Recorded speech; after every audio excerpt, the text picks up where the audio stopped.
मंत्री जी को सदन में अवगत करवाऊंगा कि आपके विभाग ने हमारी पीपलदा विधानसभा में जो भेदभाव किया उसके बारे में मैं आपको अवगत करवा रहा हूँ। अच्छी छवि थोड़ी जाती है। मेरी विधानसभा में मैं पहले भी पर्ची के माध्यम से अवगत करवा चुका हूं, पर क्योंकि आज डिमांड है तो मैं एक बार दोबारा आपको अवगत करवा रहा हूं। मेरी विधानसभा में बड़ौद पीएचसी पड़ती है। बड़ौद पीएचसी में 108 एम्बुलेंस थी जो गत सरकार ने हमारे को दी थी, जिसका नंबर RJ14 PE 8188 है। पूर्व में पास की विधानसभा सांगोद है।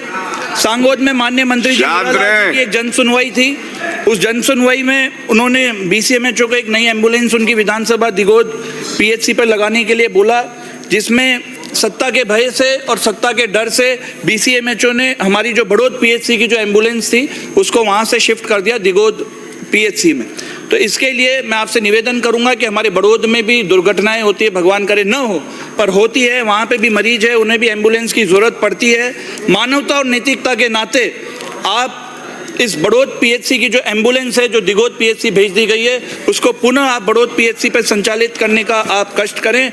चाहे मंत्री जी हीरालाल जी कितनी अपनी विधानसभा सांगोद में कितनी एम्बुलेंस लगाए, हमें उससे मतलब नहीं है, और जो हमारी एम्बुलेंस थी उसको आप दोबारा मानवता और नैतिकता के नाते दोबारा बड़ौद PHC में लगाने का आप कष्ट करें। मैं आपसे पुनः निवेदन करूंगा, क्योंकि अगर ये और एक जो भी दुर्घटनाएं हो रही है उसमें सरकार में बैठे आप, मैं और सभी अधिकारी पाप के भागीदार बनेंगे। इसलिए मैं आपसे निवेदन करता हूं कि उस बड़ौद PHC में आप दोबारा उसको एम्बुलेंस को आप वापस भेजने का कष्ट करें। मेरी विधानसभा पीपलदा में पिछले बजट में उप जिला अस्पताल स्वीकृत किया गया। उसका एस्टीमेट अभी तक उसमें कुछ काम नहीं हो पाया। उसका एस्टीमेट जयपुर भिजवा दिया गया, मगर बजट नहीं मिला। बजट आने पर ही उसका काम आरंभ होगा, तो आप इस पे भी थोड़ा ध्यान दें। मेरी विधानसभा की CHC इटावा में संविदा स्टाफ कार्यरत है। ये स्टाफ ठेकेदार के माध्यम से कार्यरत है। संविदा स्टाफ के वेतन का भुगतान ठेकेदार द्वारा उठा लिया गया, मगर संविदा स्टाफ को कई महीनों से भुगतान नहीं किया गया। संविदा स्टाफ को मात्र 5 से 6 हज़ार रुपये राशि मिलती है। उसके बाद भी वो भी अगर उनको न मिले तो वो अपने परिवार का पालन पोषण कैसे करेंगे, यह सोचने का बहुत बड़ा विषय है। आप कार्रवाई करें।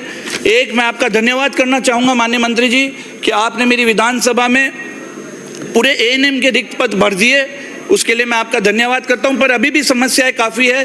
पूरी विधानसभा किसानी पर निर्भर है, खेतीबाड़ी पर निर्भर है, गरीब क्षेत्र है और सरकारी अस्पतालों पर ही पूरी विधानसभा निर्भर है। पीपलदा विधानसभा में डॉक्टर्स की 21 और दूसरे कार्मिक 48 की पोस्ट खाली है। ये हालत है। हमारी गत सरकार ने बहुत सारी PHC सब सेंटर्स नई बिल्डिंगें आवंटित की, बन के पूरी भी होगी, पर वो बिना स्टाफ के खोलना संभव नहीं है। इसलिए आप सहयोग करें, क्योंकि मुख्य काम गत सरकार ने कर दिया। आपको तो केवल और केवल बेरोजगारों को रोजगार देना है। इसलिए मैं आपसे निवेदन करूंगा कि आप ये कष्ट करें। मेरी विधानसभा में सुल्तानपुर CHC है, जिसकी OPD वर्तमान में 800 पार है।